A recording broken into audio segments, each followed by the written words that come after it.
So like we kind of alluded to, this is the real estate investing hour. We have been putting these shows together for the last few months. Every Friday of the month at 2 p.m. between 2 and 2:30, we will be talking all things real estate investing. Please send over your comments, suggestions, any future topics or questions that you guys have about real estate and real estate investing in general to realestate@reallifetrading.com. Luis and I keep an eye on that inbox, and we can typically get back to you relatively quick.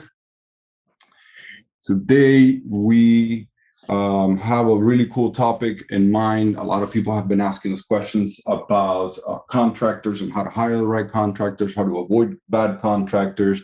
And so we figured we kind of share with you all some of the tips that we've learned over the, I don't know, combined 24, 25 years.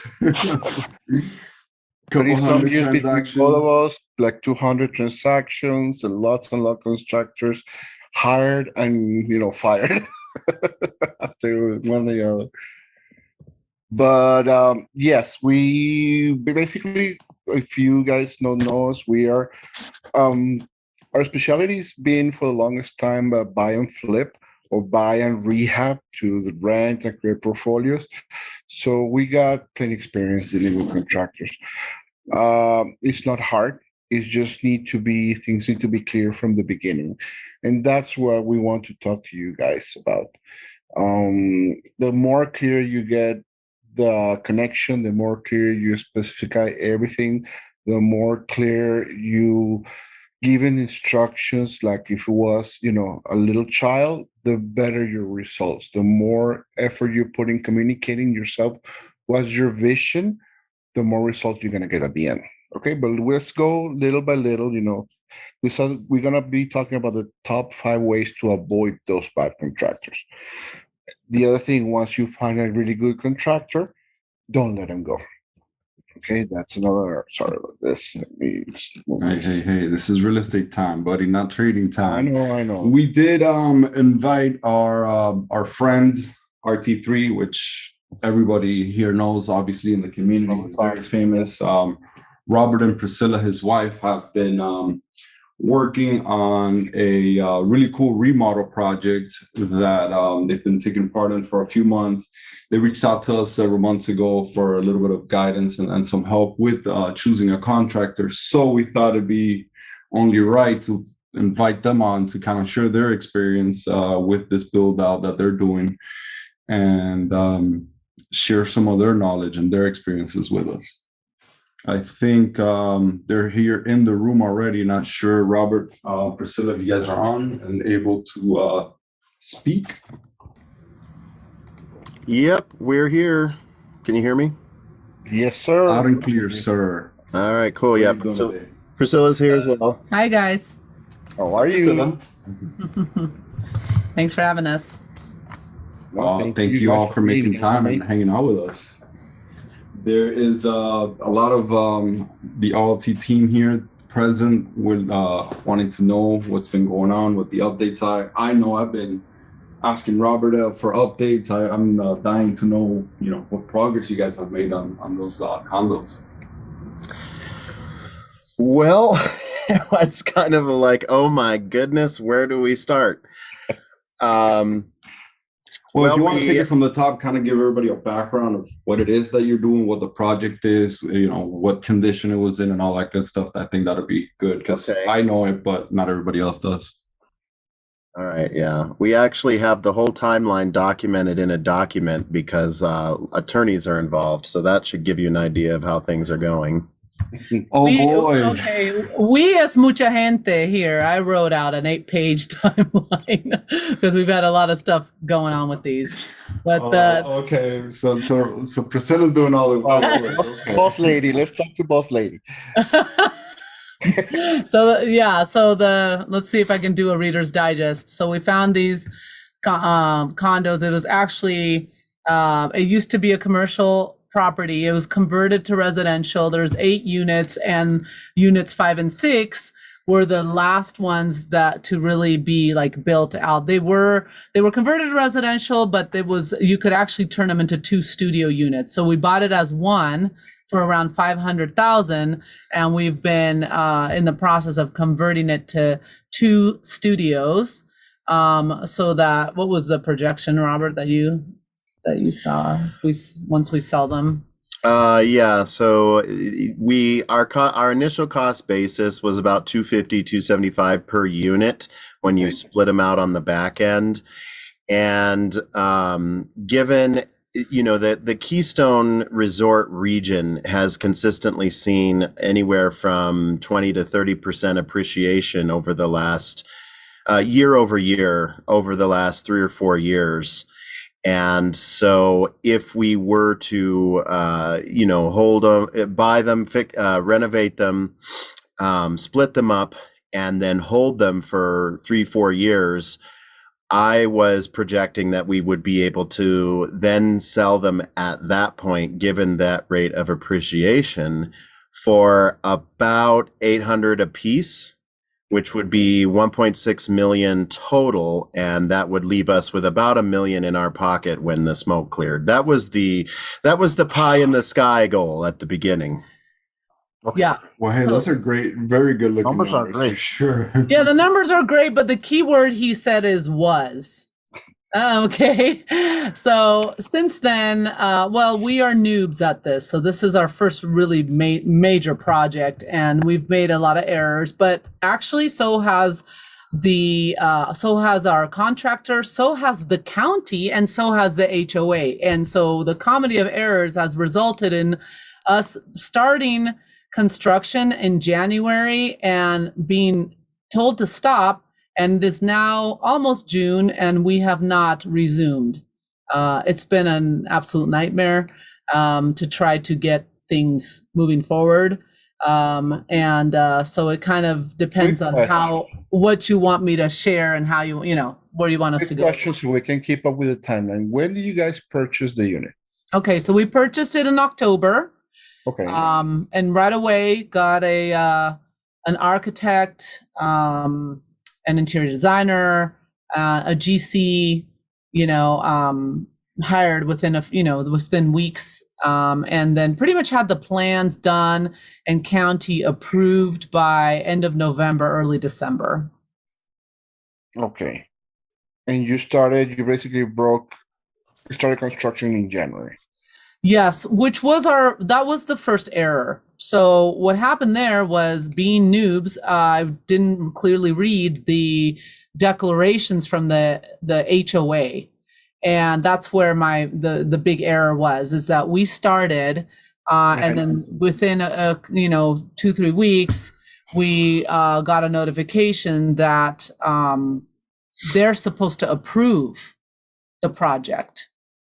And, which was also, though, a little bit of everybody kind of dropped the ball deal. When we closed on these, the HOA didn't, contact us or reach out to us or send us anything. We got nothing from them in terms of guidance or a package. It was only after they came and said, "Whoa, what are you doing?" that we had to kind of even hunt down governing documents and figure out how it all worked. Well, we had the governing documents. Oh, we had the governing documents. That was our fault. Like I said, that was our fault, that we didn't do our due diligence and read through that and so forth. But here's the thing. Since the 3rd week of January, we have been trying to make it right. We have asked them to send us, what do they want? And so they said, well, send us a summary and the plans. We sent that. And then they're like, well, we have issues with XYZ things. So then we tried to fix XYZ things and we resent it. And then we have issues with these other things. We tried to fix it and then we sent it. And that's what's been going on. But the interesting part about this whole thing is, one, the HOA president is our neighbor. He's the guy next door to the condos. So he has said, nope, you can't put the toilet pump there because it's too loud and it's going to wake me up in the middle of the night. Stuff like that. So we are dealing with a conflict of interest with and over time he's become extremely condescending. He's become, he has been the impediment to us moving forward. We send him plumbing plans. He said those aren't good enough. We fix them. We send them again. He said, nope, those aren't good enough. We send them again. And that's kind of what's happened. But so that's problem number one is him. Problem number two is I've actually been advised, ill-advised on more than one occasion by my GC. The GC is actually the original plumber for when the units were converted from commercial to residential. So I hired him because he knows what he's doing and he knows the building, and it's very complicated actually. Besides the commercial to residential conversion, it's also built on top of a lake. So there's nothing underneath the floor but water. Everything has to be built up overhead. So anyway, he's the expert, but he told me to send them, the plans from the 2017 build. I did, and those weren't acceptable. Then he told me to send them isometric drawings. I did, and those weren't acceptable. So it makes us look like idiots because we're sending the HOA stuff that they reject because that's not what they're looking for. So that's also been an issue because we're noobs. We don't realize that the advice that since the whole theme of this is hiring contractors, the advice we've been given has not been correct. But because we don't know any better, we go with what we're told. And that's added to the delay.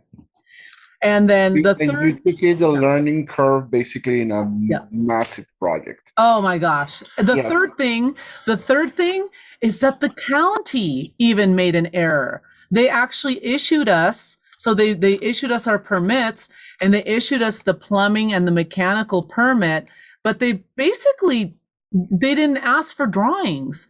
They just went off of the drawings that were done in 2017 when the original conversion was done. But we've moved the plumbing around, we've moved some things. Again, not knowing, the architect, he didn't have any drawings. He would work with a mechanical engineer. He didn't have any drawings made. He's like, yeah, well, the county didn't ask for them, so we didn't make them. The GC says, well, yeah, we're just going off of the old stuff because they issued the permits and we don't need them. It's, that's all wrong. The HOA is like, what are you doing? Like, these are old plans. Where are the new plans? I'm like, we don't have any. And they're like, well, how did the county issue a permit if you don't have any? So they reported us to the county and they froze our permit.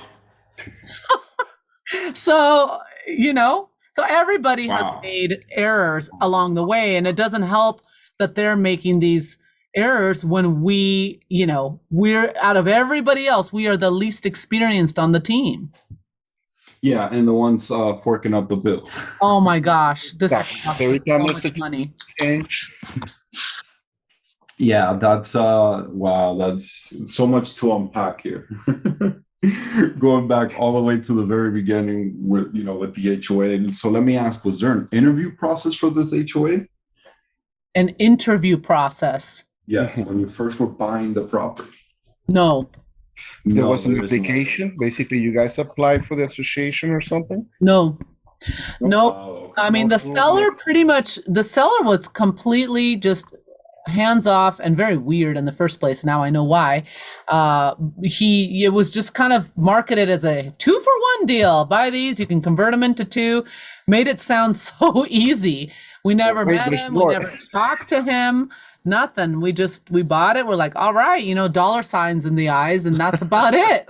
We didn't, That's always the case with any rebuild or redevelopment. Hey, I got this piece of land. You can build 8 townhouses on it. Dude, it's tiny. You barely fit 1 townhouse on it. No. Trust me. You can do that. Yeah, always are. Yeah.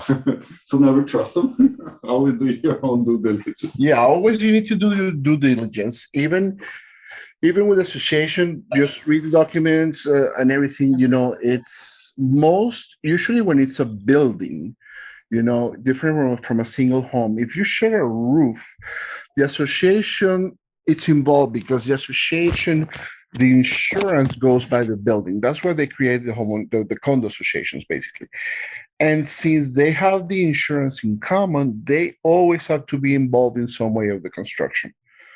So either townhomes or condos, especially, either high-rising condos, they always want to be involved because whatever you do will affect the units on their sides and will affect the units down below. Most of the part, if you have a water leak or something like that. And their insurance is usually the one that will pay, if you're not covered, it's going to pay for whatever repairs needs to be done to the other units. So they're very, very, very picky with your repairs.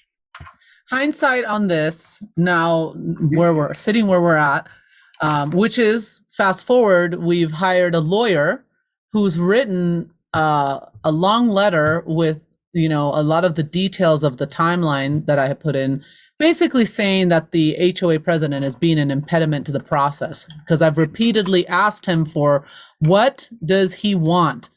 Give me a bullet point so I can get this done. And the last one, he told me in the last phone call I had with him, he said, I asked him, okay, I'm going to send you the bullet point of what I understand that you're looking for. Please confirm, and this is what I will send you. And he has never responded. We're going on 3 weeks. There's no response. And in the meantime, by the way, there's a construction window because this is a resort. We had from April 1st. So again, that was our error. We were not supposed to build in January. We stopped. We were going to start, April 1st to June 15th to build. And then we have to wait again until September 15th. So you can imagine. And it's $900 a month in an HOA fee, and we're facing a storage unit that's $600 a month because all the materials have come in and we have nowhere to put them. So yeah, it's getting, and we have the lawyer now, so it's getting very expensive month by month. So anyway, he has not responded. So the point of the letter is to say, give us a response, or we're going to have to take more action. But then I talked to the lawyer. I'm like, you guys maybe can speak on this. It's like, okay, even if I want to sue the HOA, I'm suing myself because I'm part of the HOA. So how does 0.1% of the HOA? So can I sue? Yeah, and in that case, maybe go HOA and the president, because again, does he have any background in construction? Because maybe he wants something that it's not feasible. Well, or he's an electrical engineer. Goalpost. Every time you tell him something, he moved the goalpost again and again and again, coming to make you fail. I wouldn't be surprised he wants to make you fail, and then you guys sell those units for cheap to him. He has the next funny that you mentioned that. Funny that you mentioned that, Luis, because on our last call with him, which was tense at best. Oh yeah, that's because Robert, he doesn't talk that often, but he let him when he talks. He let him have it. Yeah, he turns green and stuff like he close. I was just sick of being called ignorant and stupid, basically. He was finding polite ways to tell us that we were ignorant and stupid and had no business taking on a project like this. He said that multiple times. I just couldn't take it anymore. So I started getting on a rant, and I had to leave because he was going to hang up. So Priscilla kind of calmed it down. But yeah, by the end of his call with Priscilla there, I was listening from the other room. I didn't actually leave. I just shut my mouth. Priscilla, by the end of his call with Priscilla, he told her, I have some other people who might be able to step in if you just want to wash your hands of this and get out. Mm-hmm. Which means he's already been talking to people. He's already been, shopping. He's shopping our units around because, what are you doing, dude? Yeah, and Brandon's talking about a lawsuit, but the problem is, I thought about it. It's like, okay, if I sue the HOA, I'm suing all the other members and ourselves. How does that work exactly? And I don't even want to go down that road. I just want to get your project done. No. Yeah. What you probably don't need to even sue. Yeah. A nasty worded letter from an attorney. Yeah. Will probably make everybody in the association confront the president. It's like, what the hell are you doing? And you probably won't need to go through the whole lawsuit because at the end, yes, you're losing money, whatever. You're gonna recoup the money, but then you're gonna lose it from the other side. That's not your point. Your point is for them to clear the all decoration and just let you do your work and finish your construction. Well, you're gonna love this part. You're gonna love this part. So the reason this is what I believe the reason he has not responded for 3 weeks, because what the bullet point that I wrote from the last phone call was, 1, he wants the final plumbing plan, which we sent. 2, he wants a damage deposit, which is 10% of the work quoted, because if we have any damage, that there's money to pay for it, and then we get it back in 60 days. Okay. And so both of those are reasonable, right? The third one, and very common. The third one is that he wants to inspect every stage of the build, meaning that he personally, yes, after the framing, he wants to inspect it. Right.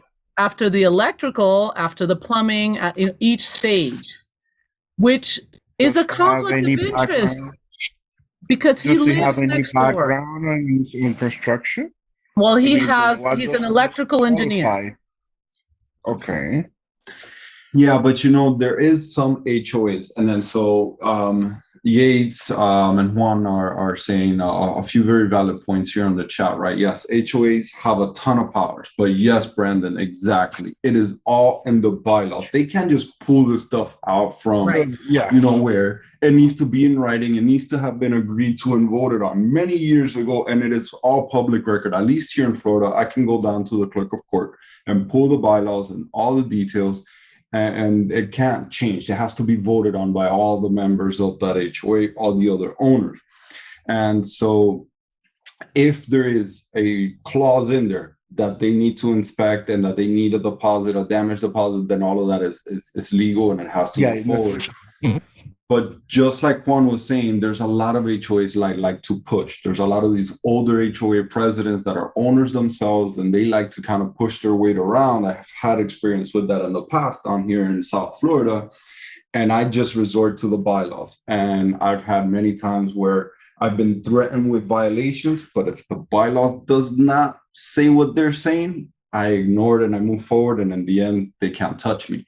There's other times when I got to back down because it's in the bylaws. So just make sure you and your attorney read the bylaws and follow their advice. I bet there's even a clause in there for something like this when you are making repairs and there's a disagreement with the board. There's ways of resolving it in those bylaws. I read through that part, and it says, if there's damage or something like that, the HOA has a right to come in and inspect. Totally understandable. But I asked him, I was like, so is that legal? I said, kind of like a little bit innocent, is that legal? Or I'm just kind of wondering, are you saying, by the way, he lives in Minnesota, not in Colorado. So I was like, so how would you do that if you live in Minnesota? Well, I wouldn't stand in your way or anything. I wouldn't delay the process, but I'd like to inspect each stage. I'm like, okay, so is that something that you would do for everyone, or is that just because it's me? And he did not respond. Really he never answered the question. Yeah. He's like, well, because the best he could do was unit next door. Yeah, the best he could come up with was, I think I'm pretty sure we have the authority to do that. That was his statement. And so in other words, he doesn't. And they probably do, exactly. And probably they have the authority to hire a qualified person, an inspector. Well, and that's what our lawyers are going to ask for, is that it is an objective third party. Not him. We don't want him going in there, tearing our unit apart, telling us what we can and can't do just because he's got the unit next door. That's not fair. He is not treating us like he would treat any other member of the HOA. And that is really the biggest problem here, is he sees us as completely naive idiots who he's got to babysit every step of the way. And so he's gone way beyond his scope, in my opinion, in trying to micromanage this project, and it has absolutely destroyed our budget. I'm sure. Wow. And so I'm sorry if I didn't mean, is there a clause in there, Priscilla, when you read the bylaws that they are allowed to inspect? So far, Or I is there no haven't such seen. clause? Well, I've seen that they're allowed to inspect, like if there's damage or something like that. I have yet to see that they're like they can inspect every stage of a construction project. So, but Yeah, and in my experience, it's typically like maybe like a final inspection, and right. it's hardly ever like, okay, I did a rough on the electrical. Here comes the HOA now to Right. check the rough on the Yeah. electrical. That's what the Yes. city or the county And I had officials who are one where they professionals did the are there. floors as well. In some condos, you need to, when you're putting tile, you need to put the cork, the insulation, and they That makes want to sense, see yeah. the cork, even if the city approve it, they wanted to have, maintenance come and have a look and sign off, take a couple of pictures. So yes, but it was just. But it was in the bylaws, and you were aware It of was in the and bylaws, you- yeah, it was. and it And wasn't it's just for something that every they were unit. winging. Well, that is why Mhm. it's been 3 weeks and crickets. Yeah, we feel like he's trying to research a way for him to manufacture that authority, but so far nothing. Yeah. And when Yeah, did you guys exactly. contact the Just- attorney? Well, I'm gonna follow up today. I'm expecting. I already saw the first draft of that letter. I was hoping that that letter would go out today, and we also went up to the county on Wednesday to submit the new plans and get them reapproved so that our permit is reinstated. So that way, when we go to them with the letter, we can say, and the county has reapproved the permit that you guys had them freeze, so that they can't hold that against us either. Perfect. Yeah. Perfect. Yeah, you definitely want to do that part so with the county to make sure that you're doing all your part. But absolutely, just like Brandon said and Yates, it's all obviously you could keep having this back and forth with them, but now the good thing is that you have an attorney involved. That attorney should be able to go through those bylaws and immediately, take out the process of this, the way that this should go. And it's going to take, unfortunately, a lot of back and forth, and it's not going to be free by any means at this point. Yeah.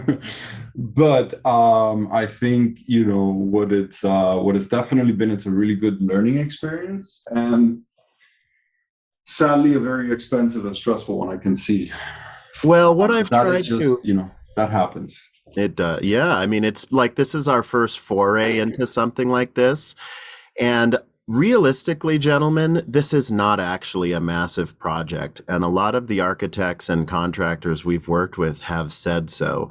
The problem is it is very unique because of the fact that it is retail space that was then converted to residential and is part of a larger condominium unit. So the layout is not very standard. There's a lot of like shared resources and space in and around the units that is a little bit unusual for what would be normally residential units. And that is why they're studios and not necessarily, bedroom units, that type of thing. So like we hired a full service GC initially who got about a week or two into the project and was like, this is way too convoluted. I don't even want to deal with this because his crew made some mistakes and then they sprung a leak in one of the bathrooms and he ended up quitting. And so the plumber volunteered to step up as GC and has been kind of functioning as that role. But as far as like a guy who's going to draw everything out and hire everybody and talk to everybody and organize everything, that's just unfortunately really had to be Priscilla. Yeah. It's interesting because that's technically in the That's job the description for a GC. GC. So if he's charging you a GC fee, he should absolutely be managing the project from start to finish. And Yeah, hiring that's all the what trades. and that was when we talked with you guys before. We were kind of looking at how this is going to work. We originally thought, okay, we could do it like in an old owner builder situation, but actually the county doesn't allow owner builders, and so he So it was again another mistake, because we've never done this. So I'm like, okay, what's the difference and so forth. But it has been a situation where I have been more involved than really I should be. And then he's also giving me not the right advice sometimes, and so the HOA president he is right in saying that we've been doing GC tasks and we really shouldn't be. That is true. And so, but here, here's where we're at now. We've already paid him $50,000. So we haven't even done anything yet. Yeah. That is, definitely very, very painful. 25,000 for that's half. That's 50%. 25,000 for the plumbing, 25,000 for GC, and that's 50%. We still owe him another 50,000. It's brutal. Yeah, it has been rough, and the budget we had on these has pretty much doubled. But the thing that I keep trying to tell Priscilla and myself is that despite the difficulties, excuse me. Despite the difficulties, the investment opportunity is still there because of the fact that we were able to get originally somewhat of a 2-for-1 deal. We were able to get into them for a very, very low cost basis. Now, we're not going to get as much profit out of this as we had hoped, but we are still headed for a projection that is overall in the green. If we originally, we had budgeted about 75,000 per unit to pay everybody and get all the remodels done because it's a studio. It looks like it's probably going to be more like 100 to 125 per unit. But despite that, if we were to, based on, so I've been keeping an eye on the values of the other units on this promenade. Just by doing comp analysis on the internet. I actually used to be a realtor. That was years ago. So I have some experience with that type of thing. And the value of these studios right now is sitting probably at about 500 a piece now at this point. And so we got in for 275, which leaves us quite a bit of breathing room in terms of a remodeling budget per unit. Now, obviously, it would be disastrous if we actually used all of that up. If we used 200 grand per unit to pay everybody and get this remodel done, that would be almost 4 times what we had originally budgeted. And fortunately, we're nowhere near that yet, but it has doubled.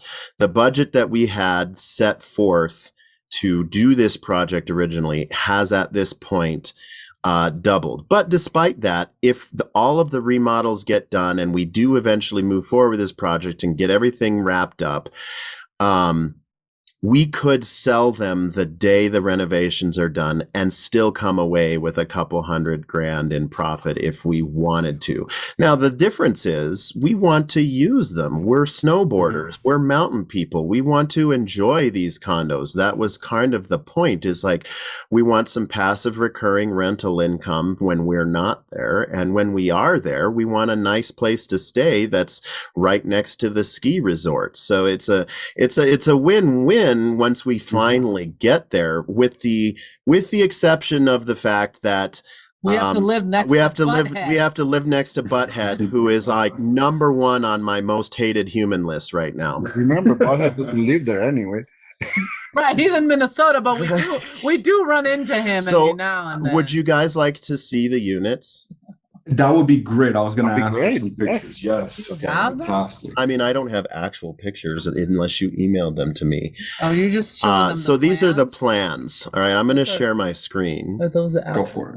Yeah. Go for it. It'll give them the idea. I don't know. I can't sort it all out, Priscilla. You would have. Yeah, that's a great question, Brandon. Are Airbnbs and rentals allowed in the HOA? Yes, they are. Yeah. There's a moratorium in some other resorts in the area, but not in Keystone.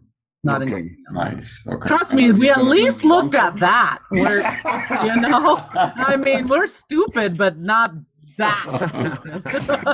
So, guys, listen, I don't want you guys to think that this is unique to you guys, or that you guys are. This happens there we go. all the time. Yeah, all the time. Robert, let me see. Do I need to make you? No, we're good now. Yeah, you shifted it over. All right. So this happens all the time, guys. So please Just don't feel bad. This is not, does not mean that you guys aren't smart. It's just a matter of the experts you trusted drop the ball a little bit and just things fall through the cracks. And unfortunately, with HOAs, everything takes forever. Yep. Yeah. All right. So this is kind of. Can you guys see the drawings here?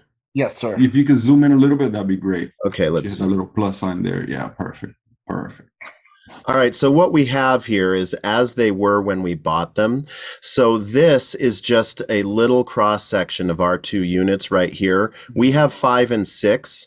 So this would be 4 here, this would be 3 here, etc. And this is 7, which is the president's unit, and then 8 over there. All right, so these are our units. And remember, these were retail shops. So what this was originally was actually one combined shop that they made out of 2 units. So there's a door here and a door here, and this wall is open. So this is open space right here. And this is how it was when we bought it. And when we bought it, there was a little kitchenette and bathroom that was already here. I have a listing link because we're trying to find pictures and I lost just it. Email it to me. Yeah. You can share that. Yeah, so you guys can kind of see what it looked like when we bought it. This used to be public retail, and this area here was a public restroom. Which we are fighting over this closet, by the way. We're fighting over a closet. We're fighting one battle at a time. We want to get the project done, but this closet here was sold to us as ours, and the HOA claims it's theirs. So that's going to go to a lawsuit and has yet to be decided. But in any case, there used to be a public restroom here. They walled it off, converted it to a private bathroom, nice shower and vanity here, and then a kitchenette here. And that's what it looked like when we bought it. Do you have the listing? You send it to me? Check your email. Yeah. Okay. Let me pull up my email real quick, and I can show you guys what the listing looked like at least. That's great, yeah. And so obviously with a condo, most people don't get surveys done, right? So the validity of who that closet. We actually did get a survey done, but it was after we bought it. It was after we bought it because of we needed it for the county.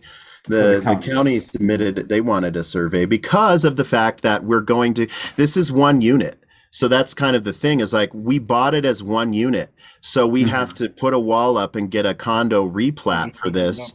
And that's why they need a survey. Is it not coming up? Did you send it to Fit Living? Yeah, it's not. I'm not seeing it here.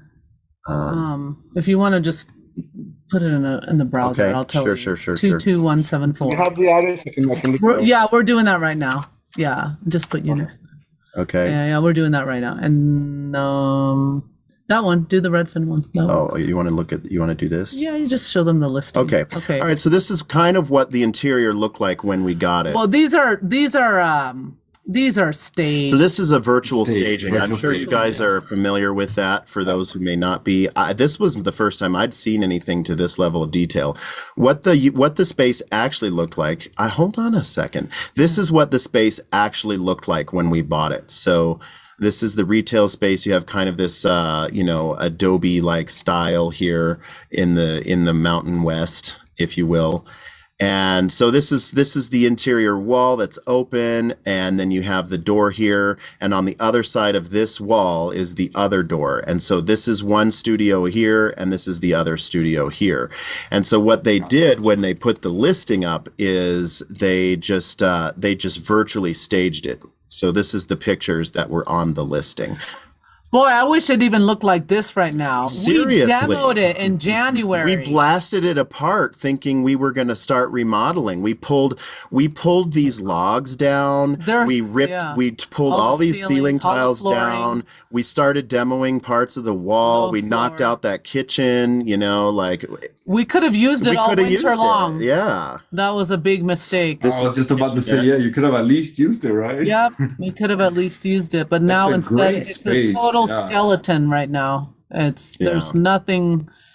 I dropped half my lunch on the ground. I'm like, well, there's no 2-second rule on that one. Yeah, all the flooring has been ripped up. This is the bathroom that was converted. So you got the vanity there. The showers was actually really nice, but we blew that up, and then the toilet's in the back corner back there. So this is kind of what we were looking at when we were like, okay, I see the vision here. This could really be something cool. And what's interesting, guys, yes. And so that's the other thing, right? Is it's right on a lake, and it's literally a 10-minute walk. It's literally a 10-minute walk to Keystone Ski Resort, which we have season pass to. By the way, just a side anecdote, the previous owner, when they were doing this, just converting it from commercial to residential, they didn't realize what they were doing when they were putting a rough-in for the toilet. They drilled down that floor and water came up. Yeah. Okay, I guess there's no crawl space. See this promenade here?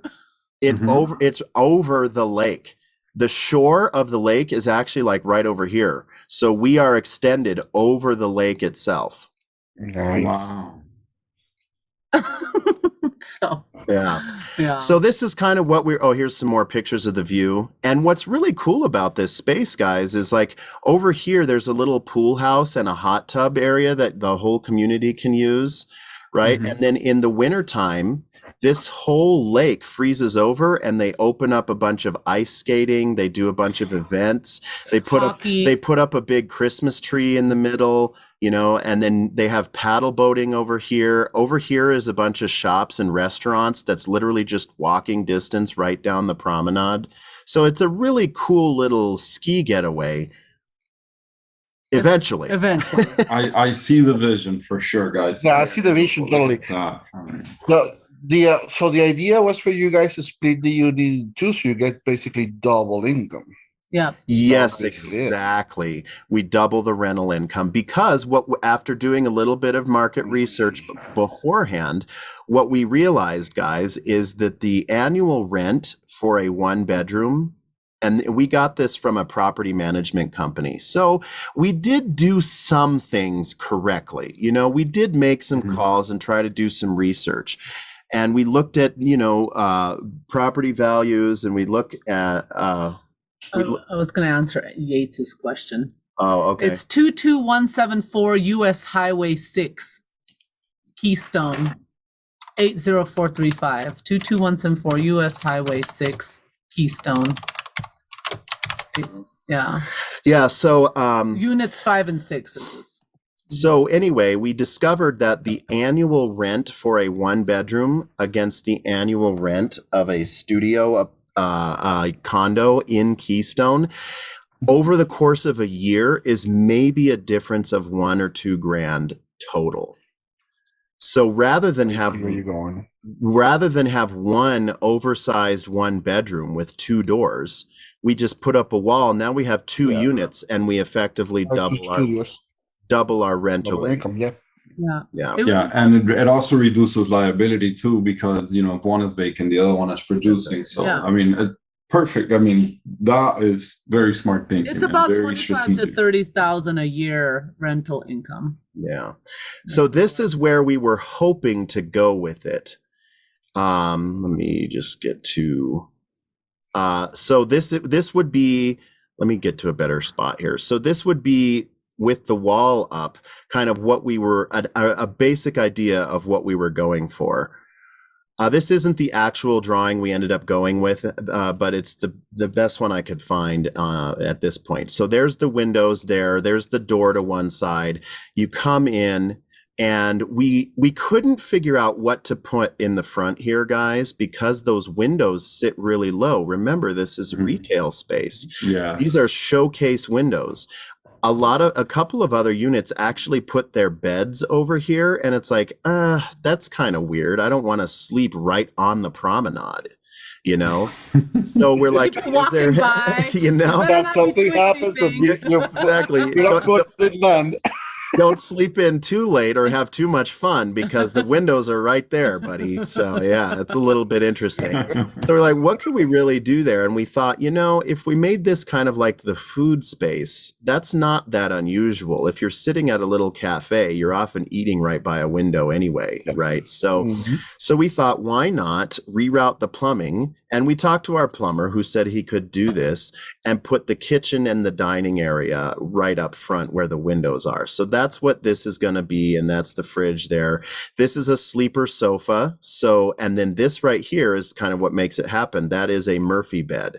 So this will fold down into a bed, and this is a sleeper sofa. And that allows us to sleep up to 4 ski bums in one studio. But it's very tight. As it is you can tight, see. of It's going to be course. tight. It's going to be tight. But yeah, so. Yeah. It's all about the view. And I mean, you don't Yeah, stay in a exactly. place like this to go sleep exactly. in. They're coming in Right, in the people room don't- as long yeah. as Breakfast you and sleep.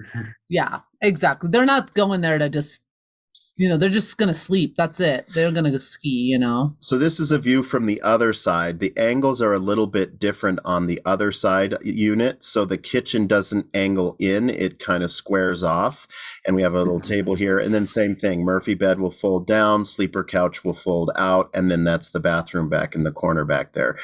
I think this closet ended up going away. No, right? it's there. It's Is it? It's Okay. just different. It's different. And so the entrance is this gray door here, right next to the kitchen. No, the entrance is off screen back over here. Over Something here. where we're standing taking the picture. Exactly. We're basically standing in the door. That's the right side unit. Correct. Yes. Yeah. There's an overhead of the right-hand side. Yeah. So the Yeah. door would be down here, and then you can kind of see what you're looking at there. So this is kind of where we're headed. If we can ever actually start construction, That's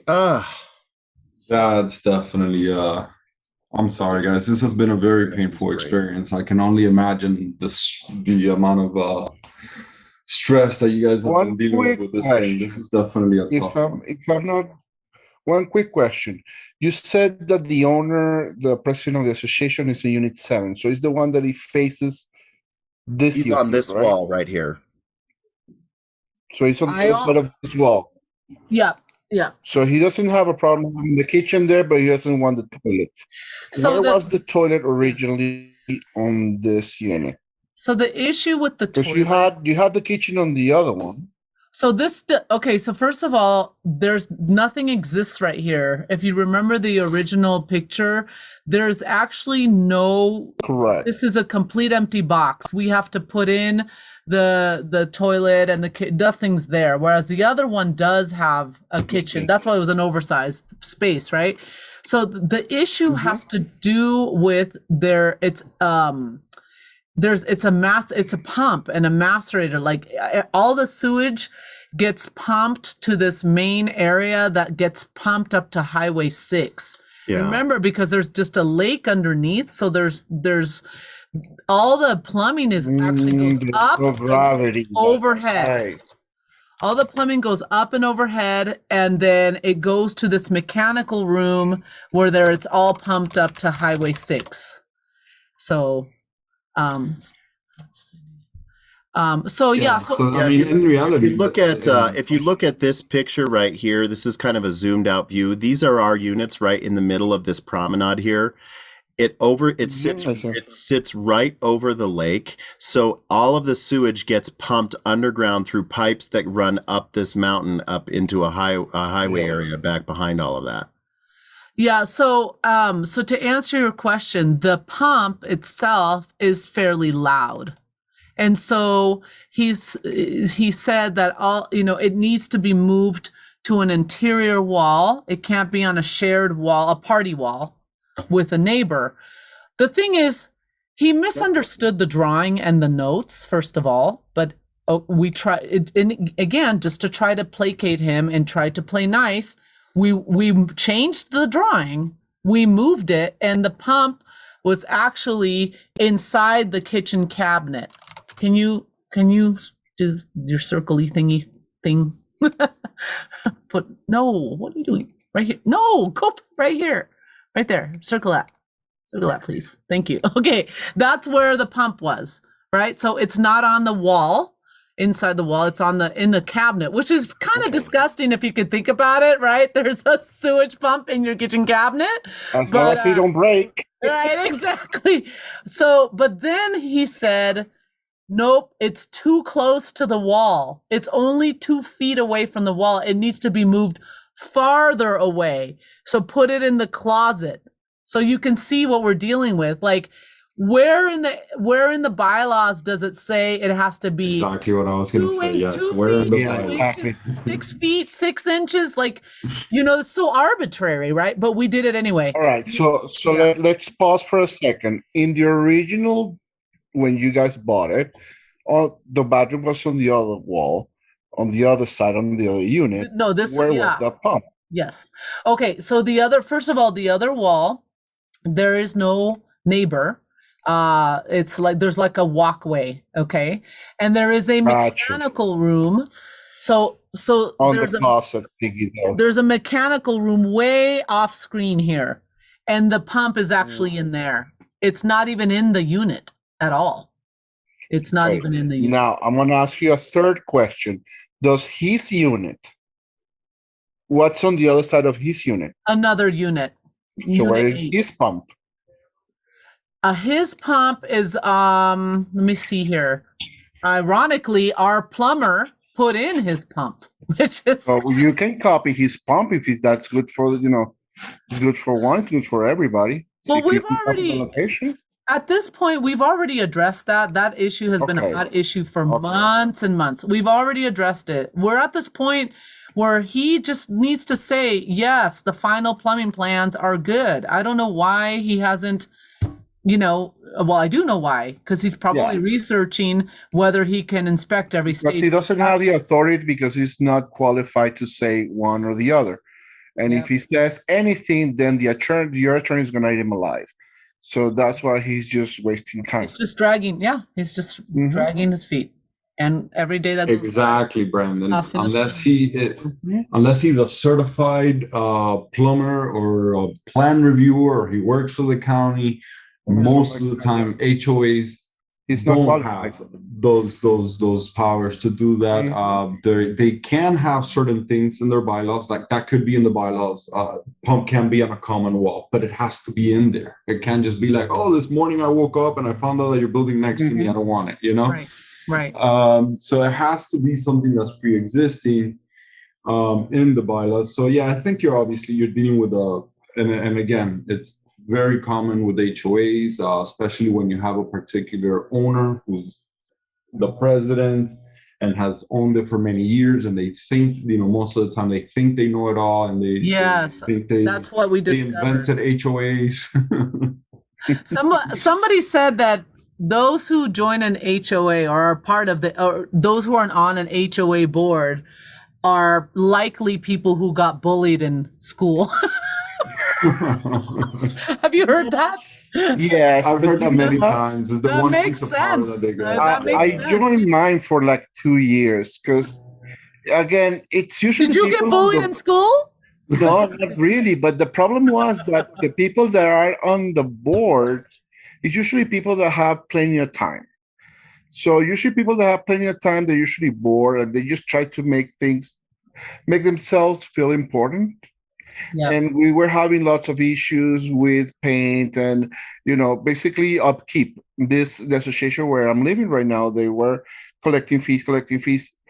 Thankfully, the money didn't disappear, but we needed to paint, we needed to pave, we needed to do all kinds of repairs. And they just did, couple of old school teachers, stuff like that, they don't really know much about construction or anything. Right. So the money just sit there, and the community was, going down. So a couple of people that, we've had a little bit of background in construction, we joined, they voted us in, and in 3 years we did all the projects that we needed, and then we quit until the next time, Uh-huh. So that's that's one of the things with associations. It's a lot of work, but if you want things, either just move to where there's no HOA or just join the board and just get rid of the people that are just making trouble. That's it. Yeah, I mean this board is interesting because we haven't heard a peep. We haven't heard from anybody else. First of all, it's been the president on all fronts, and secondly, they host a meeting that members are allowed to attend and engage the board openly one time a year. It should be once a month. They meet once a month privately on Zoom. Privately, yeah. The members are invited to meet with them once a year, which seems ridiculous to me, but that's where we're at. In the bylaws, you should be able to get special meetings for special issues dropped before. Obviously, it's going to take a couple months planning and all that stuff. But there should be, again, a clause in the bylaws where if there's a disagreement with the president and the rest of the residents or one resident, that something can be brought before the entire board. And there should be a stipulated process for that to happen. It should not be super complicated, just a matter of a request and scheduling a date where everybody can come together.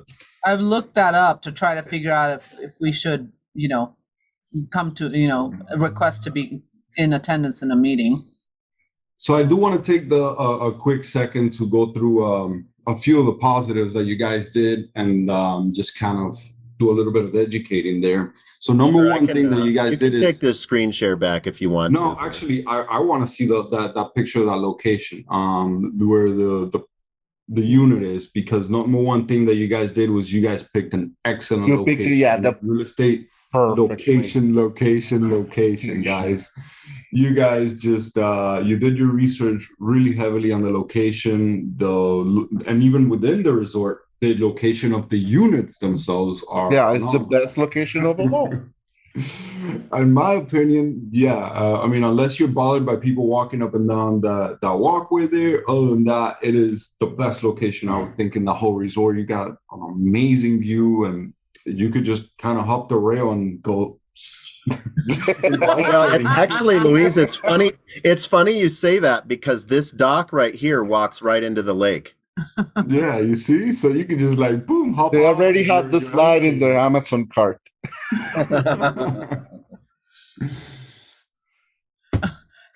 Juan, I'm thinking of running for president. But I don't think they would vote me in because they all think I'm an idiot. It doesn't sound like this is the Cindy asked, is this the type of HOA where the developer is the person in charge? It sounds like the developer has already handed control of the HOA to the residents. Cindy, correct me if I'm wrong, Robert and Priscilla. Yeah, the HOA is made up of owners, so I don't think there's a third-party company. Now, the HOA does contract. What is the company? KR? A property manager. A property manager. Well, no, the issue, it's kind of weird. This is part of why we got some confusion at the beginning. Is Keystone Resort Property Management? They basically manage everything, and then Lakeshore Community Association is these particular units that are in that picture on the right. Yeah, so the Keystone Property Management, they manage all these shops and restaurants. They manage the ice rink, the paddleboard rentals, everything that happens on the lake. They deal with the larger issues, all of that. But the private owner HOA handles these units here and other units in the condos around the area. No, Juan, I'm pretty sure there's a rule about that too. Oh, it's so funny you say that, Juan. It's so funny you say that, Juan, because I was just telling Priscilla the other day, I'm going to look up what the quiet hours are. And then if it's 7:30 in the morning, because these are skiers, I was going to be okay, full techno bass boost right on the wall, 7:30 in the morning, and then we're going all the way till 10:30 at night, if that's what I'm allowed, whatever, obviously. But the thing is, so this is what the whole irony of this, that we didn't tell you guys, is that those walls, the party walls, they were built with acoustic soundboard It was type of retail. Yeah, I'm sure because it was retail. Yeah, so that you cannot hear anything. So the whole thing about the toilet is a completely moot point. It doesn't make any sense at all. It doesn't make any sense at all because the walls are supposed to absorb sound. So Yeah, that's what they're there for. And if it was a retail space, I'm sure that was taken care of. And just for those of you watching the recording, Juan suggested that they should just blast music until they get their permits approved. So that's why we've been talking about the last couple of minutes.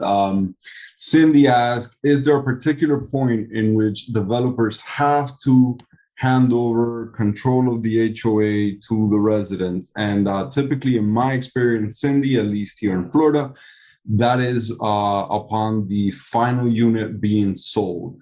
Yes. And sometimes that's by requirement, by law, and other times it's just because they are developers and they no longer want to be involved. Typically, developers don't want to hang on to that responsibility. They make little to no money from HOAs. HOAs are supposed to be nonprofits. They're not supposed to be profit centers. They're just there to kind of take care of the space, and it belongs to everybody. So when you have one particular person that becomes a little bit of a bully, dictator, or whatnot, then these struggles happen, unfortunately. Yes, indeed, to the first-time buyer. So basically, you have a development. You have 30 units. Once the unit number 30 is sold and closed, they step out of the homeowners association and they let the owners, they probably have a vote and everything, and they choose the president, vice president, treasury, et cetera, et cetera. Exactly. And then to re-highlight some of the other things that you guys did right besides the location was you had a really good final vision. Yes. And a really healthy profit margin. And so that's, for me, is some of the more important things whenever I'm making a real estate investment is location, and my margin has to be very healthy, and my exit strategy has to be on point even before I put a deposit down. My exit strategy comes before my offer goes out. I know my exit strategy, I know my profit margin, and I've already made sure that my location is where I want to be.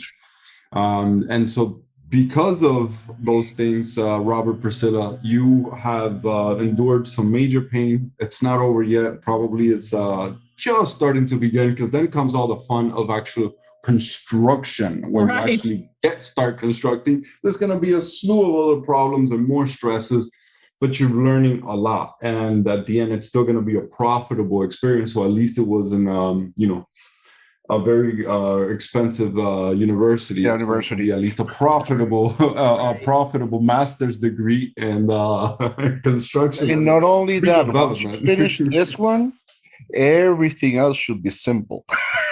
That's kind of what I thought. It's funny to say that, Luis, because Priscilla's already started kind of thinking about what would it look like to do this again in the future? Are they all this stressful and difficult? Because no, they're not. It's like, okay, forget it then. That I love that, Priscilla. That is that's amazing. Signs of a born entrepreneur. It's just like, all right, this one was a beating, but which one's the next one that I can beat? Should I tell them that I'm already talking with some people about buying a shopping center? Should I tell them? I mean, I was headed in that direction. I wasn't sure if you wanted to bring that up. That's my girl. All right, now you started. Yeah. Come on. That's why she's boss lady. I want to know more about that, potentially even be involved, Priscilla. So let's talk about that off the call. Well, that's funny because that is something that I was going to, because Robert's the one here with the real estate connections. Like I'm in a shopping center, and my studio, I have a fitness studio in the shopping center, and it's been for sale for years. And without like dragging this into a different direction, but I went to a meeting because I'm part of, I'm part of a board. I'm part of, but I got bullied in school. No, you're the boss. no, I'm part of Downtown Littleton Merchants Board Association. And so they're, they're doing some different things, including a district development authority and stuff like that. So anyway, I was part of that. And ironically, another guy who owns a business in the shopping center that I'm in, he was there. So they were asking us, our thoughts and input on what they would like to see this DDA, do, and so forth and so on. And there's a guy there who I've become friends with, who actually owns like 7 to 8 different properties in the downtown, on the downtown Main Street strip. Okay. And so this summer, when we were at the BVI, I mentioned to Jeremy, I said, hey, so we've got these issues, with this shopping center, and, I'm thinking of moving to this other space, and we have this homeless problem. And I was just talking to him all this stuff. I was like, do you think I should maybe look into maybe buying this one space or whatever? He's like, why don't you just buy the shopping center? You solved the problem. It's like, okay, go bigger. Okay, bro. That sounds like Jeremy, yes. Yeah, exactly. That's the beard for you. That's what he said. So that's what he said. So of course, he put that little bug in my brain, even though that's so far out of my thinking, when I'm just dealing with these stupid condos. So I was at this meeting, and this other business owner, it came up, and he's like, yeah, this thing is for sale, man. I've thought of buying it. He mentioned it. Okay. But I know he owns a hot dog like business. Like he's not, I know it's not like he could do it himself, but he mentioned it like, oh, I wish I could do this. But he will partner with someone to do it. Exactly. So then I walked out, and I asked the guy who owns the 8 properties, I said, hey, would you consider having a conversation about what it would look like to buy the shopping center? He's like, yeah, I've actually thought of buying it, but I personally don't want to buy it myself. I said, well, would you be interested in entertaining a conversation? Because I know some people who might be interested. And he said yes. And so anyway, I was going to bring this up at another point in time, but since it came up, that is something that I was going to bring up to Jeremy, to you guys, whoever might be interested. But I got to get all the stats and everything else, so. Okay. But anyway, so that's definitely a good one. Mm-hmm. I'm already looking at, like you said, this is the first. I was like, if this sucks this much, then maybe if I've gone through my stripes, then maybe well, you're getting those stripes. That's right. Yeah. That's right. Yeah. So stripes are definitely coming in. So that's So we'll definitely. I do want to talk more. Remember one thing in real estate, you don't have to do it all on your own. It's a team effort, and we definitely have a nice size platform where we can put together a team and syndicate a deal like that. And it just everybody puts in their piece, their expertise, and some other people just put in capital, and the deal happens, and we all share in that wealth and that growth. And this is this experience that you're having right now is so going to be always ingrained in your head 5-10 years from now. You will grow from this. Oh yeah. Well, any other problem that you'll find is gonna seem simple. Oh, praise the Lord for that. You know what? I'm gonna hold you to that. Yeah, Luis said. I'm sure. I'm not that optimistic, guys. There'll be others that'll be worse. He's more a realist. Yeah. It can totally get worse. Because this is definitely bad. You're not having a construction and real estate problem. You're having a people's problem. Yes. So trust me, real estate and construction is not that difficult. And so go ahead, Priscilla. Well, I don't know if this is appropriate to ask here, or maybe it's another show. I don't know what you call this. Right. Another episode. It's the Hector and Luis show.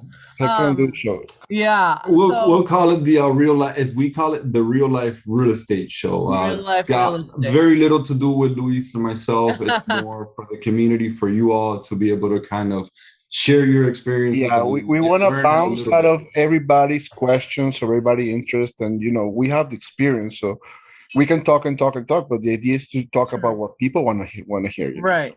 Right. Yeah. So I guess, I mean, again, I don't know if you do this a different episode or whatever, but my question would be if, you want to look at a deal, if somebody wants to present a deal, what would you be looking for? Like, for example, in this whole, shopping center project idea, again, because I'm new and I'm growing I'm learning as I grow here, but, it would be like, okay, if I was to present this to somebody, what would they want to see?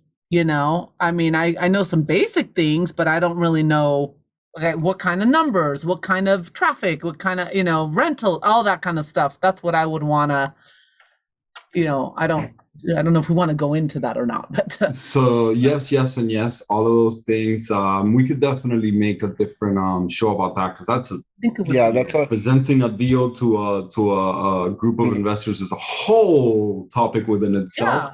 But essentially, yes, people, investors, think about it. When you're an investor, you want to know what the property is, what the potential return, what it's going to take to get to, what the exit strategy is. So all of those numbers have to get put together. We have some templates that we use whenever we're presenting deals like this to investors, and it essentially comes down to a plan, an entry, an exit strategy that you present to investors. That's typically called a pro forma or investment summary. Okay. Gotcha. And so we could definitely. I think that would be a great show. Yeah, I think that would be a fascinating show. Yeah. Well, I mean, we've kind of been talking for a while now, so we can turn it back over to you guys as far as like takeaways and what you wanted to cover. And I actually do have. Yeah, Priscilla's got to step off the call. Boss lady has to leave. I'm sorry, guys. Thank you so much. Thank you so much, guys, for coming on. Thank you, and don't say anything mean about me while I'm gone, okay? That's okay. Don't worry, we're recording. We're recording. It's yeah. It's preserved for all posterity. All right, thank you, guys. Thank you. So yeah, Robert, we really appreciate you and Priscilla sharing that story with us. Luis, I definitely did want to take a couple of minutes to run through and kind of bring the education side of it and the positive side of it, obviously. But before we go too far, Cindy asked, is the developer required while in HOA administrative position to report balances of the HOA's fees collected from current residents to those residents? And yes, Cindy, typically HOAs keep a budget, and then at the end of the year they present what those budgets, how that money was spent versus the budget to its residents. Another thing is, do you know if it says the rainwater runoff collection design wrong? Design wrong if once over the HOAs, this is supposed to be for the switch. I am not sure about that, but I'm not sure I fully understand the question. Sorry, Cindy. Let me see. Seems to be like the collector of all the rain for going to the street, you mean? Mm-hmm. I'll see it. I am not sure. Yeah, I'm not really sure I understand the question, Cindy. Sorry, if you want to rephrase it, I will do my best to try to answer it. Okay, between two rows of units. So basically the rainwater is collecting and the drain is not working as it should.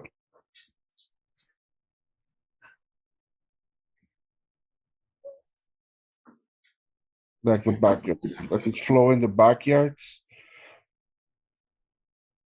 That's all right. So seems that okay, so I got it now. Okay, so in a new construction, and I think I understand the question, something was done incorrectly or designed incorrectly, and now it gets handed over. The HOA is still the same, it just gets handed over to the residents. if I am understanding that correctly, Cindy, then yes, essentially, it is always the responsibility of the HOA. If the developer himself offered some sort of a warranty, then they're on the hook for making those repairs.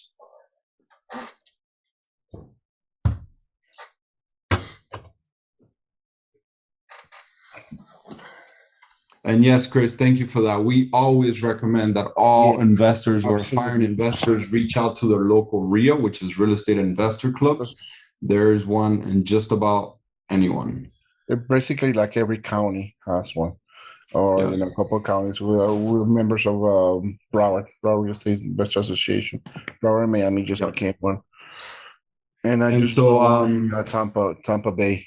Oh yeah, the Tampa Bay that we're not part of as well, because we have been doing business in Tampa and Clearwater, and that's one of the bigger areas over there. Mm-hmm.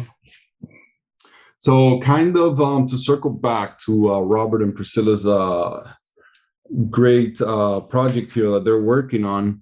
One of the things that I would highly recommend whenever working in an HOA, and I do this personally myself, anytime I am making an acquisition in an HOA, here in Florida, it's very typical for HOAs to have a approval process, interview process. You have to first fill out an application, and then you go to an interview with the board or the president, or the board and the president. And I always state my plans during that interview. And in the rare case that the HOA does not have an interview, which there is some, I will then go down to their management office. If there is multiple HOAs, like it sounds like there is in this building, I get notified of that when I'm buying the property by receiving what's called an estoppel from each of the HOAs. And now I know the name and the property manager for that HOA, and I'm going to run down there. I'm going to make a phone call. I say run down there. These days, you can do everything via phone or Zoom. And just run through my plan with them. Particularly if it's something major like this, where I'm redesigning and I'm moving plumbing, I'm always going to come clean and put it all on the table. If I'm doing a quick, easy kitchen in and out, and I want to try to do it kind of under the table so I don't have to deal with the politics, then yeah, I'll keep that on the wraps, but nothing major like this. Anything major like this, I'm always going to go knock on that door, let them know what I'm doing, give them my vision, make sure that I have their buy-in. And that's also the moment where I'm gauging how difficult and who the difficult person is going to be on that table. Absolutely. Because like Luis, like you said, this is a people problem. This is not a construction problem. And so, I'm sure had Robert and Priscilla kind of known ahead of time, hey, this guy is going to be the pain, they would have paid a little closer attention. And then when you get with the violation, now they're already upset with you. And so that kind of derails the whole process, and the whole people problem gets a little bit bigger. In my experience, and Lou, tell me if this has been your experience here in Florida as well. The building department typically requires me to provide them an approval letter from the HOA stating that the HOA approves my plans. It depends. Yes, usually when it's a condo, I need to get that. I need to get that approval. Or on the other side, the association also requires that the contractor includes them on their insurance. So if they mess up anything on the outside, the association can come and collect from the insurance of the contractor. So it works both ways. Yeah, exactly. And that's when I'm typically finding out, like Priscilla said, that if they have a deposit, if they have any inspections and all that, I usually want to try to do ahead of my deposit, realistically speaking, becoming non-refundable. And that's when I reevaluate and I start to put in those numbers for the additional pain in the neck that this particular project might be, which Robert and Priscilla did a good job about that. They padded their profit margin, and so that's why they're still going to come out ahead. A few more gray hairs and a little bit more stress in their life. And the other thing is, you'll still be okay financially. And the other thing is, when you're going to do that research, just do the research before you buy the property. Yeah. Okay. Whatever you want to do major, just go through the research. Remember, some Simple stuff. As some associations don't let you rent the first year. If you're looking to rehab and rent a little condo, little townhouse, then guess what? They don't approve your tenant for the next 9 months. So now you have to, eat up all, 9 months of mortgage and insurance, all kinds of things. We have associations that maybe they allow everybody rentals, but now they have a waiting period. They allow only 15 or 10% of the units to be rented. Is there a waiting list? How many people are there rented? You need to find out all that information before you go to the closing table. That's one of the reasons why we usually, when we buy clean, I mostly buy at auction, but I don't make the final payment until I pick up the phone and research all the things. Me, most likely, I'm going to be trying to flip it. Okay, so I don't care if it cannot be rented. I don't care about that. I know usually units that cannot be rented the first year or the first 2 years. I'm going to have not investors not going to put any offers. So I know it's not going to be as volatile. I'm not going to get as many offers, but I'm sure I'm going to sell it anyway. But you need to know those things before you come to the close table. Basically, you need to be as informed as you can of anything that is affecting your unit. Exactly. Could not agree more with that. And then the other thing that and that Luis and I we are currently working on a project in a new jurisdiction, never dealt with that building department. And the first thing I did was call up the building officials and start digging around so I could find out who was the plan reviewer and have a conversation. I must have had 5 or 6 conversations with this guy prior to my GC actually uploading the permit application. Mm-hmm. When the plan reviewer got on the phone with me, he was telling me how backed up he was, but he very quickly flipped through the documents that we uploaded and told me, man, this is great. It doesn't look like I'm going to have any revisions. And sure enough, it was a very slow process. It took forever to finally review our permit, but there was 0 revisions because I had so many conversations ahead of time before uploading the plans and the permit that I knew how to instruct my GC. And yes, I had a GC on the case, but it does not matter. In these cases, I still like to be involved. I have not yet met the GC that makes me feel so warm and fuzzy that I'm like, all right, you go handle it all. I'm going to hang out over here. I am typically just like Priscilla, right there, right on top of everything, going through all the documents, calling the building department. I'm middlemaning everything because that saves time and effort. And that's our business, basically. Yeah. With this one, unfortunately, we were doing it all over Christmas. So we actually did not get all of this information ahead of time. So it was obviously a little bit slower. Ideally, I like to get it all done prior to closing so that the moment we close, GC starts working on the plans and within 7 days we're submitting. But that took a little bit longer this time. But again, it's all about doing that homework and reaching out to the various players. If you have an HOA, all the HOAs, if you have a building department involved, and don't take your GC's words for it. Your GC, Robert, should have honestly known that you guys were going to need plans. This is a major remodel. You're going to need plumbing plans. You're rerouting plumbing and electrical and all kinds of stuff. Absolutely. But if the GC is unaware or whatever the case may be, that's why I like to go personally to the building department and ask around and find out. If I'm pulling a mechanical permit, I want to talk to the chief mechanical engineer at the city or at the county, or the chief plan reviewer, whatever they call it in that jurisdiction. I want to talk to the big boss and make sure that, and they always have the time and they always take a few minutes, and they do appreciate you calling. Yep. And basically, the way we do it is that, what do you want to see? For example, the project that we're working on right now, this one that Hector is mentioning, we bought a property. We had a whole bunch of violations from the city. Okay, the property was pre-mess. People were evicted.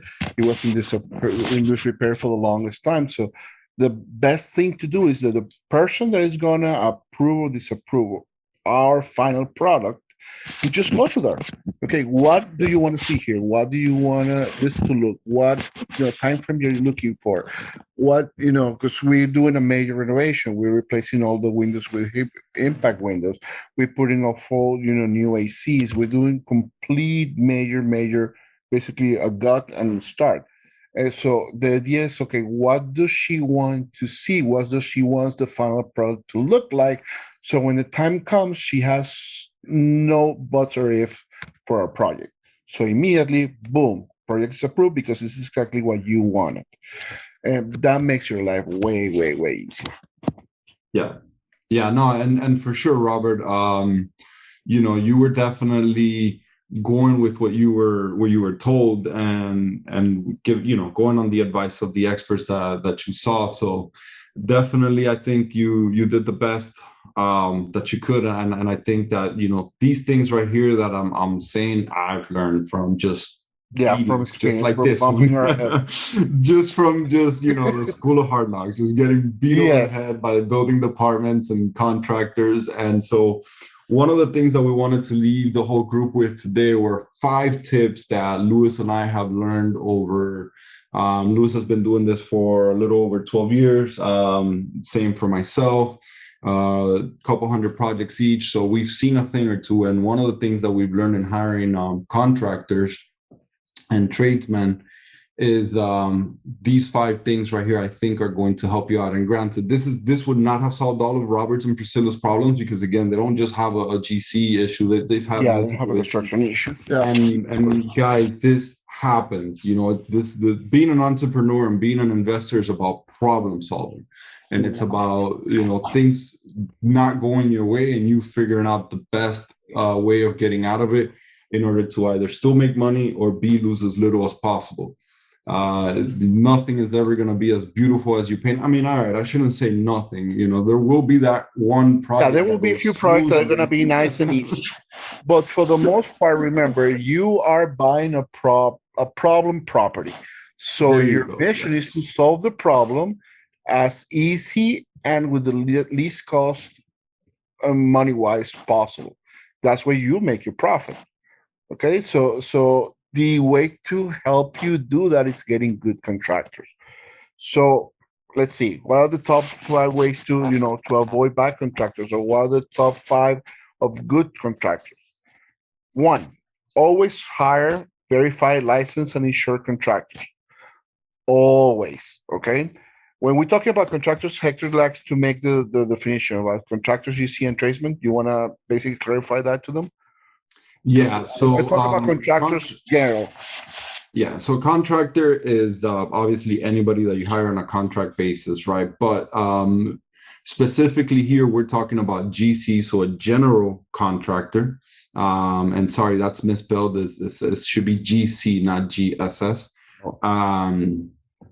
And that it stands for general contractors. Those are the guys that are going to hire all the different trades. They're going to manage the project. This is the person that has the license in order to pull the major remodel project. And then if we need a permit for plumbing, then they hire the trades people, the plumber or the electrician, and those guys pull the permits under that major permit. Painters, plumbers, electricians, even handymen, they all have a way of getting a license, a tradesman license or a journeyman painter's license, and all. And even if they don't, they still can get insurance, just as a handyman. They still could get insurance, exactly. And so they can be incorporated, and they can have insurance. You, as a rule of thumb, we try not to hire anybody under their personal name. Somebody with a company. So and the person that has a company has the license and has insurance. Okay. And when we talk about verify, okay, let's talk about number 2. Verify the references. Always references that are fresh. Not like they did a project 2 years ago, or they did somebody that 5 years ago. People change, things change. So we usually verify the project. We speak to the people that they're working with right now, and if possible, we go and visit their sites. Okay, let's see how they work. Are they clean? Are they doing a proper job? Are they still on site on a Friday at 3 p.m.? Those are the things that are going to be affecting you when it's time to do your work. Okay. The other thing that we check with references is we call. Usually you can verify the license on the county website. Okay, check the reference to make sure if there's no other issues with them. And sometimes I look in the Better Business Bureau. You see if there's a hit on the name. Usually, if there's a hit on their name, it's usually a bad hit because people don't go out of the way to put a nice reference on the Better Business Bureau. Yeah? So those are things. Just Google the name of the company, see what you can find. Obviously, the people that are not going to be happy are going to go out of the way to make themselves known and heard. But for the most part, if you visit their current projects, you get a really good reference to how they work. Okay, that's the best thing that you can do. And that is my favorite way of going about it. I want to talk to their current client and visit a current project and see what the work that they're going to do for me is looking like. Sorry, Yates, we're eating up into your time a little bit. We're almost done here, buddy. Number 3, avoid the very cheap or the very expensive one. Yes. You know, for the most part, if someone is too inexpensive, they're hard up for work. If they're too expensive, it doesn't do you any good as an investor. So try to find the middle ground somewhere. Yeah, usually the person that is absolutely super low is the person that is hurting for a job. And you know that the person hurting for a job is really not really good one. Okay. And usually the person that has a really high price is maybe, needs to buy a new pickup truck. Maybe they're too busy. Or maybe they're just too busy. So because I have contractors friends that's what they tell me. Hey, when I'm really too busy, I just give them an absurd number, and if they take it, then I if they don't want to do the job, they're paying me a lot. Now they're paying me a lot, so they have to take it. So you want to avoid those. Number 4, and I don't know, this should be somewhere probably higher on the list in my personal opinion. By the way, these are in no particular order. They're just all very important in my book. Get everything in writing. Get a clear contract with no weird language that you don't understand. It should be in plain English. The scope of work should be written out with detailed instructions for whenever that scope of work changes, which are called change orders. What happens when I decide I no longer want a backsplash? I want whatever on the kitchen counter, something different. How is that handled? And most importantly, and I guess not most importantly, but also top on that list is a payment schedule. Correct. So that should all be agreed to and signed and executed before any deposits are given. And you want to avoid those really large deposits or any large payments that are outside of that payment schedule. Big deposits are usually considered what's their favorite word, Lou? For materials. Yeah, for materials. Usually they say, oh, yeah, I need 30% for materials. And then, dude, you're just going to paint. And I'm buying the paint at Home Depot. Why would you need 30%? Because they need to go and finish the other job. That's usually what they do. In our experience, we've done a whole bunch of projects separately and together. We like to pay for labor. So labor is paid when it's done, when it's completed, or upon schedule. Whenever I finish this part, we get a partial payment. Whenever this other thing is done, we get another partial payment. Whenever the project is finished and you give it to me, then you get the final payment. Now, there are contractors and there's some people that need the payment for materials. For example, roofers. Okay, there's gonna be they need to go buy shingles, or they need to buy tiles, they need to buy wood, they need to buy the rolls, they need to buy all kinds of stuff. So you do need to give them the money to get the roof material done. Same thing with kitchen cabinets. Nobody's gonna go and do kitchen cabinets for you without $1. But plumbing contractors, maybe 10%, maybe 5%. Yeah, just use basic logic, guys, and it's going to be pretty common. And again, if you're working with licensed people that are established, this is going to be kind of part of their process. And don't, just because they ask you for 50% up front does not mean that that's what you have to comply to. You can negotiate that. That is all negotiable. Yes, Brandon, change orders. There's contractors and GCs that live off of change orders because that's when they really throw the book at their clients. And so, yes, make sure that it is spelled out very clearly how those will be handled. And not only clearly on the cost, it's also a time frame. Because they say you started building something and you say you want to change the backsplash in the kitchen. If there's no kitchen, really the change order shouldn't cost anything. Okay, so they're gonna try to charge you a change order no matter what. So if you're on top and then all of a sudden you realize you don't like the backsplash and you have to rip it and put a new one, of course it's going to be extra cost, and it's totally understandable. But the change orders should have a deadline, of when is the last day to make a change for you, especially if it's the final touches and finishes. You should have a deadline for those. Perfect. All right. I love it. Thank you all very much for being here, team. If you don't have any more questions, we will end the recording and swing it over to Yates to continue on the fun. Just so that you all know, we will be back on December 24th and the last Friday of every month. June 2 and 3:30. June. I'm sorry. June 24th. I hope you all enjoyed it. Thank the you, last Brandon. Friday of the month, 2 to 3:30. Yep. And Robert, again, any questions, comments, future topics, something that you want to hear, that you want to learn about, realestate@reallifetrading.com. We are going to start soon doing one-on-one mentorships and mentoring groups. So if you're interested in taking over a project, whatever, we'll be there to guide you guys. And we're looking to start, hopefully, in the next few months, of flipping real estate like a pro. Basically, we're going to take you from buying a property all the way to sell it for a nice profit. So with that, thank you guys for having us. Thank you for your time. Thank you for listening. And hopefully you learned something a little bit, today.